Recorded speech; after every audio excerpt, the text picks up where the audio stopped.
Haleluya, terpujilah nama Tuhan. Shalom kerinduanku. Senang jumpa kembali dengan saudara pada pagi, siang, sore, malam hari ini. Kapanpun saudara mendengarkan renungan ini, saya doa berkat yang sama Tuhan berikan bagi setiap saudara. Hari ini judul renungan kita adalah dari mana datangnya berkat. Seringkali kita sibuk cari berkat, tapi kita lupa siapa sumber berkat itu. So, hari ini kita akan sama-sama belajar, tapi sebelumnya bersama-sama dengan saya, Pastor Binsar Nicodemus Siregar, kita akan sama-sama bersatu di dalam doa. Bapa kami yang baik, Bapa yang kami sembah dalam anak-Mu Tuhan Yesus, sungguh hati kami limpah dengan ucapan syukur. Kami ada sebagaimana kami ada hari ini, semua hanya karena kebaikan-Mu, semua hanya karena kemurahan-Mu Tuhan. Maka kami doa, kami menyerahkan hidup kami sepanjang hari ini ke dalam tangan pengasihan-Mu Tuhan. Kami percaya Tuhan yang terus menyertai, memelihara, memberkati setiap kami.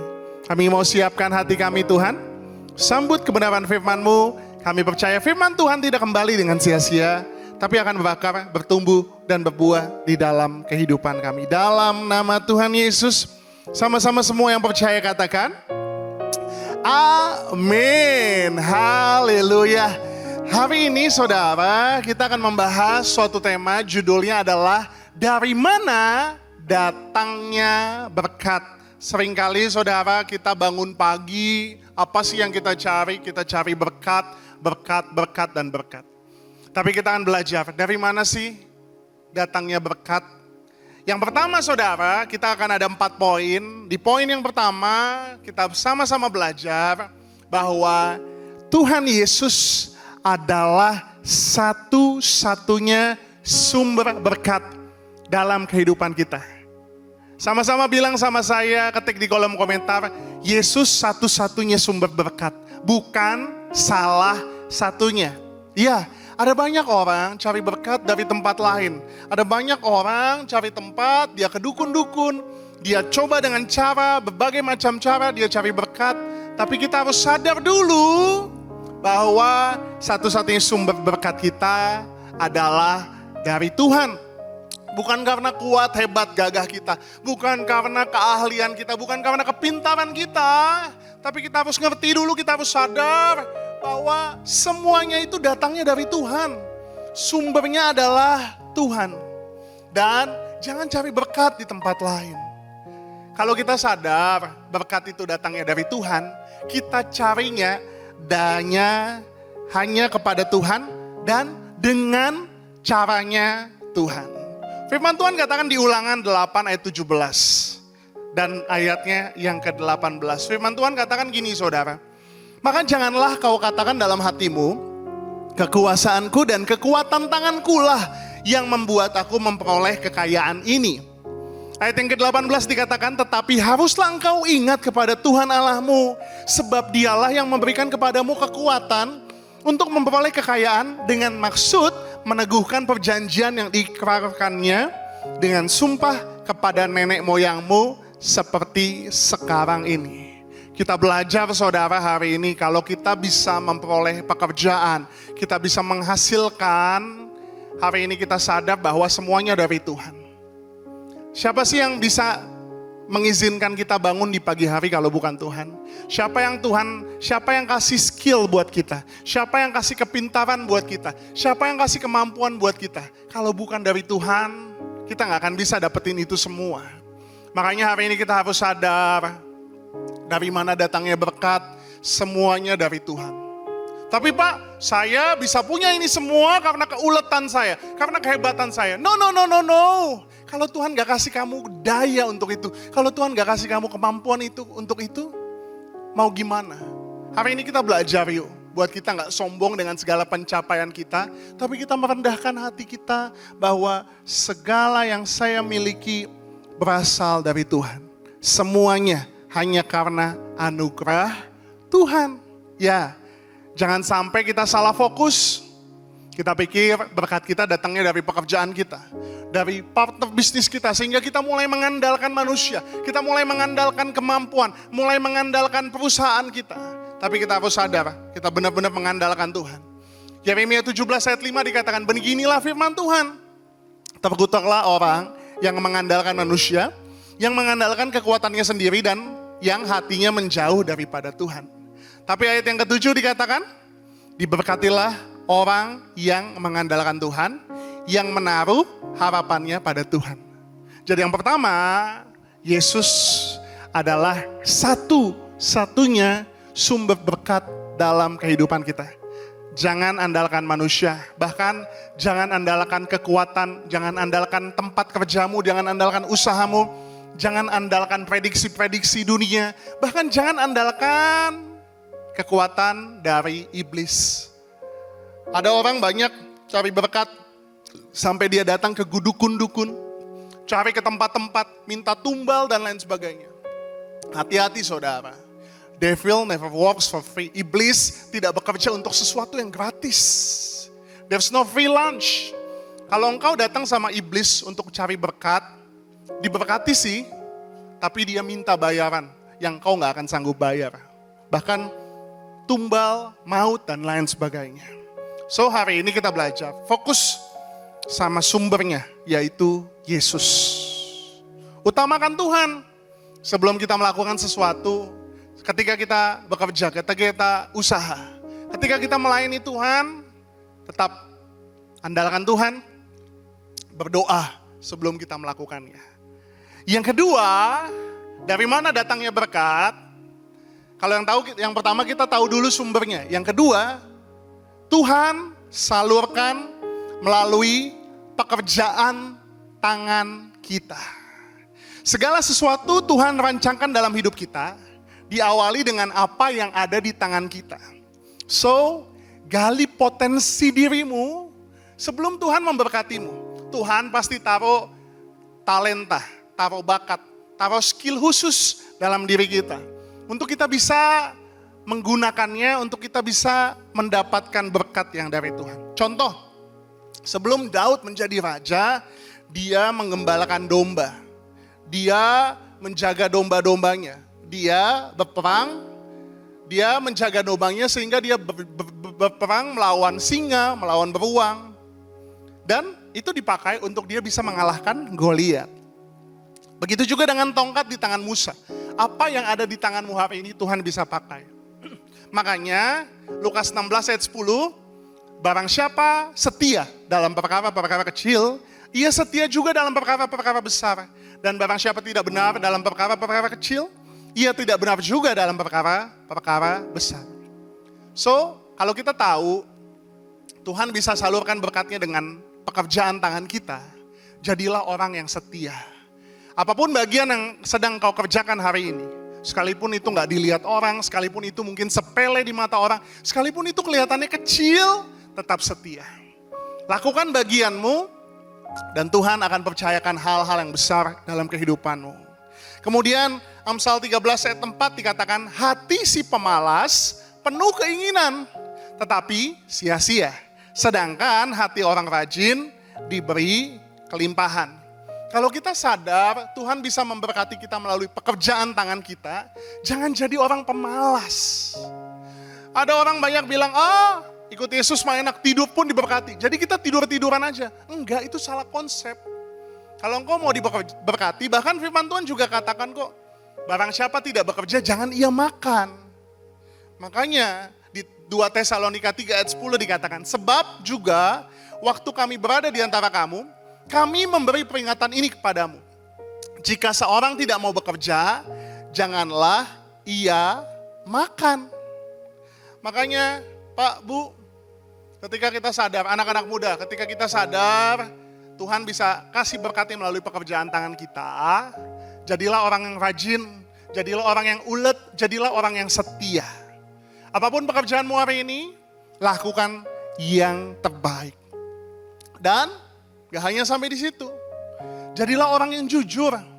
Tadi di awal saya udah bilang, kalau kita tahu sumber berkatnya adalah Tuhan, makanya kita cari berkat dengan cara-caranya Tuhan. Jangan kita dengan cara yang tidak jujur, jangan kita curi, jangan nipu orang. Amsal 16 ayat 8, lebih baik penghasilan sedikit disertai kebenaran daripada penghasilan banyak tanpa keadilan. Contoh, misalnya engkau seorang pengusaha, engkau buka usaha service handphone misalnya. Ketika orang datang bilang, Pak ini handphone saya mati total.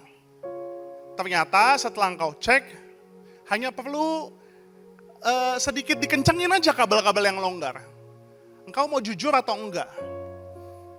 Mungkin kau bisa bilang, Pak ini LCD-nya rusak, ini handphonenya udah rusak, dan lain sebagainya. Tapi kalau engkau jujur, kau akan punya reputasi yang baik dan orang percaya sama engkau. Dan ketika kita sadar, Tuhan bisa salurkan melalui pekerjaan tangan kita. Jangan jadi orang yang tamak, jangan jadi orang yang cinta uang. 1 Timotius 6 ayat 10 katakan, karena akar segala kejahatan ialah cinta uang. Oleh sebab memburu uanglah, beberapa orang telah menyimpang dari iman dan menyiksa dirinya dengan berbagai-bagai duka. Jangan jadi orang yang tamak, tapi jadilah orang yang jujur. Jadilah orang yang berkenan. Lebih baik penghasilan kita nggak banyak, tapi disertai kebenaran. Daripada penghasilan banyak tanpa keadilan. Yang ketiga saudara, dari mana datangnya berkat? Tuhan juga bisa salurkan melalui orang lain. Di Alkitab kita bisa banyak melihat kisah. Yakub bekerja pada Laban. Yusuf pun dia bekerja. Daniel juga bekerja sama dengan orang lain. Pak, Bu, kita manusia itu makhluk sosial. Kita perlu orang lain. Kita perlu partner. Kita perlu orang yang mau merekrut kita. So, ketika kita tahu Tuhan bisa memberkati kita melalui orang lain, apa yang harus kita lakukan? Kita baca Amsal 28 ayat yang ke-20. Orang yang dapat dipercaya mendapat banyak berkat. Tetapi orang yang ingin cepat menjadi kaya tidak luput dari hukuman. Ketika kita sadar kita bisa diberkati Tuhan, disalurkan melalui orang lain, jadilah orang yang dapat dipercaya. Kalau hari ini engkau dikasih porsi satu, kau lakukan yang terbaik, kau akan dibikin tingkatan yang berikutnya. Berikutnya, dan berikutnya. Hari-hari ini Pak, Bu, orang yang punya skill banyak. Orang yang punya kemampuan, kepintaran banyak. Tapi orang yang jujur, orang yang dapat dipercaya, itu suatu harta yang sulit untuk ditemukan. Amsal 22 ayat 1. Firman Tuhan juga katakan seperti ini saudara. Nama baik lebih berharga daripada kekayaan besar. Dikasihi orang lebih baik daripada perak dan emas. So, milikilah reputasi yang baik. Dimanapun kau bekerja, dimanapun kau ditempatkan, harus bisa dapat dipercaya dan milikilah nama baik, milikilah reputasi. Kalau misalnya ada tawaran-tawaran untuk curang, ada tawaran-tawaran untuk nipu, ada tawaran-tawaran untuk nggak jujur, dan lain sebagainya dalam pekerjaanmu, ingat kembali ayat ini. Kau harus punya reputasi yang baik untuk bisa dipercaya sama orang. Untuk engkau bisa diingat orang bahwa engkau adalah orang yang baik. Matius 5 ayat 41 firman Tuhan juga ajarkan kita. Bahwa dikatakan, dan siapapun yang memaksa engkau berjalan sejauh 1 mil, berjalanlah bersama dia 2 mil. Artinya apa? Go to extra mile. Ketika kita sadar, kita bisa diberkati Tuhan melalui orang lain. Ketika kita bekerja sama dengan orang lain, jadilah orang yang dapat dipercaya, milikilah nama baik dan do extra mile. Lakukan lebih daripada apa yang diminta. Percayalah kalau engkau punya bos menyuruh ngelakuin sesuatu dan engkau melakukan lebih yang lebih baik maksudnya ya. Lebih baik, kau punya inisiatif yang baik, maka engkau akan terus dipercaya sama atasanmu. Begitu juga dengan usahamu. Kalau engkau seorang pengusaha, misalnya dalam bidang jasa, si A kasih harga yang sama, tapi fasilitasnya hanya 1, 2, 3, 4. Tapi engkau mau bisa memberikan 8 fasilitas dengan harga yang sama.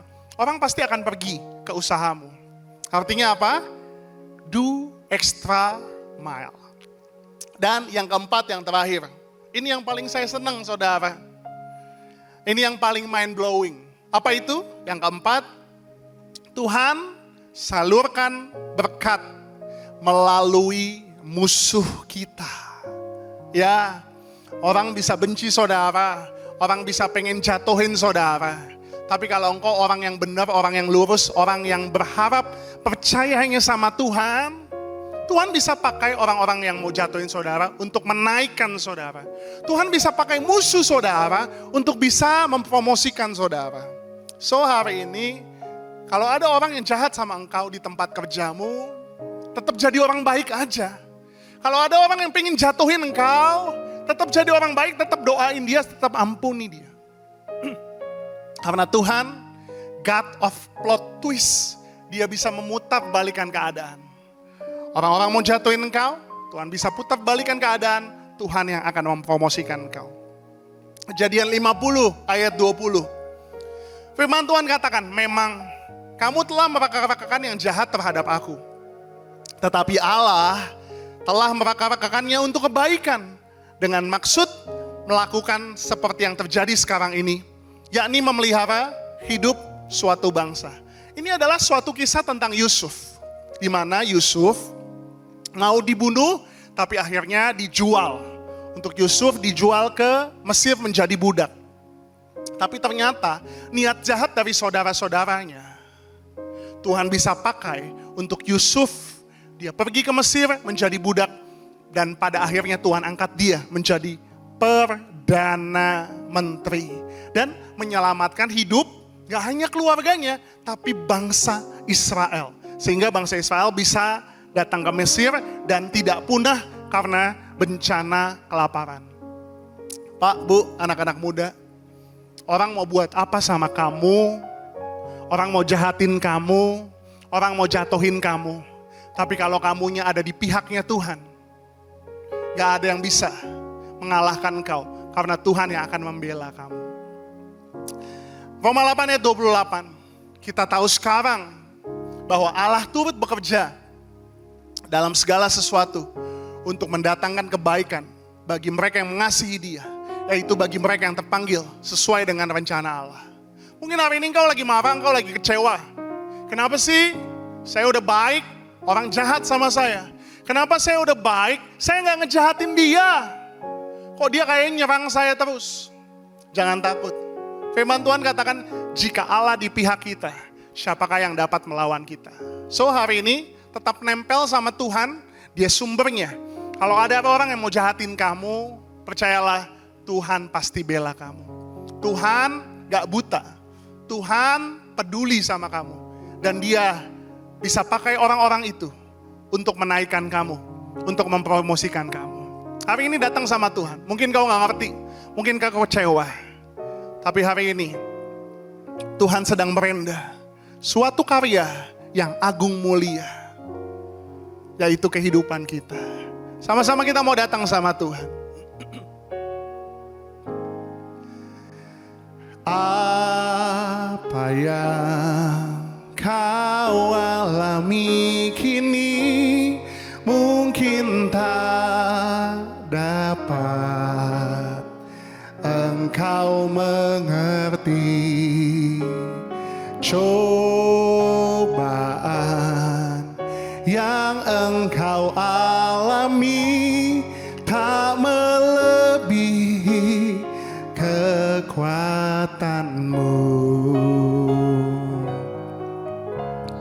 Tangan Tuhan sedang merendah suatu karya yang agung mulia. Saatnya kan tiba nanti, kau lihat pelangi kasih-Nya. Mari bersama-sama kita mau katakan, tangan Tuhan sedang merendah suatu karya yang agung mulia. Saatnya